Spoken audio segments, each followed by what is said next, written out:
Très bien, aujourd'hui je vais vous montrer comment établir une connexion N8N pour Telegram, WhatsApp ou d'autres outils qui nécessitent une connexion HTTPS, essentiellement une connexion en ligne. Quand on l'exécute localement sur notre ordinateur, ce n'est pas en ligne, car comme je le dis, ça s'exécute localement, c'est-à-dire que personne d'autre ne peut accéder à ce dispositif, ce workflow ou autre. Dans ce cas, en l'ouvrant en ligne, on permet à d'autres outils de se connecter via des webhooks, d'accord? Un webhook qui est en gros un crochet web, ok? Alors, comment fait-on? Il y a plusieurs méthodes, une avec Docker, que j'expliquerai peut-être plus tard, mais celle qu'on va expliquer aujourd'hui est ngrok, la plus courante, ok? Et simplement, ce qu'on va faire, c'est chercher ngrok. On va sur ngrok et de là, on clique sur Get Started ou Obtenir ngrok, d'accord? C'est à peu près la même chose. Et là, on va essentiellement obtenir ngrok, d'accord? On peut l'obtenir via... Bon, ici, ça me propose Windows, mais c'est disponible pour Mac, Linux, Docker, etc. Et voilà, ici, il suffit d'obtenir ngrok, que ce soit par... Je vous conseille le Microsoft Store pour éviter les complications, d'accord?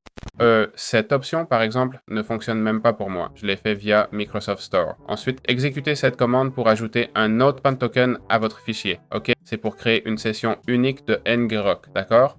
Donc, vous copiez ça et ensuite ça vous dit « Publiez votre application en ligne ». OK? Exécutez cette commande suivante, etc. ngrok HTTP 80. Bien, maintenant qu'on a tout ça, passons à la partie intéressante.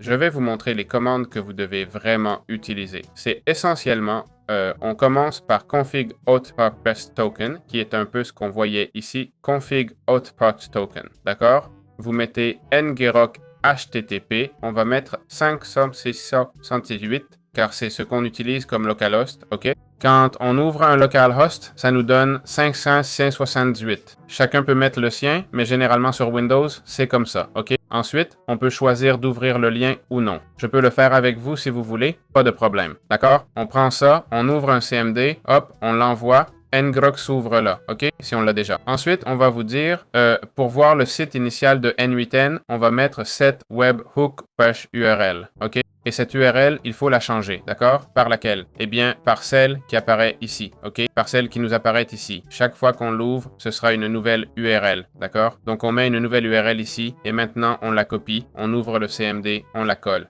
Important, on attend que N8N s'ouvre localement et comme vous voyez, il nous dira de l'ouvrir via un nouveau lien ngrok. Important, quand on accède à notre bot Telegram, par exemple, on va d'abord appuyer sur la touche tabulation, ok? On va voir s'il y a un déclencheur. Non, on appuie sur Tab, on cherche Webhook, d'accord? Si l'image n'apparaît pas, c'est juste que ngrok n'a plus d'action. On sélectionne Webhook, et ici vous voyez HTTP, blablabla, ngrok et tout. Voilà, on l'a, ok? Maintenant, pour connecter le bot Telegram, on va ici. On crée une nouvelle credential, d'accord? Je vais déjà... Bon, ça ne marche pas. Je vais attendre 1 minute. Essentiellement, pour que vous le voyez, si on recharge, ça nous dit qu'on a utilisé trop de requêtes par minute. On a une limite de 120, donc il faut attendre. Bon, comme je dis, on va ici, d'accord? On va sur Telegram, on cherche botfather sur Telegram. Dans botfather, on tape la commande new bot, ok? Nouveau bot. Il va nous demander le nom hello mello, d'accord? Il va nous dire, oh, ce bot est déjà utilisé. On va mettre un nom, on met bot, ok? Et voilà, ici on a l'API, d'accord? Maintenant, on colle l'API ici et ça nous dira que c'est parfait. Oui, c'est simple, mais c'est tout.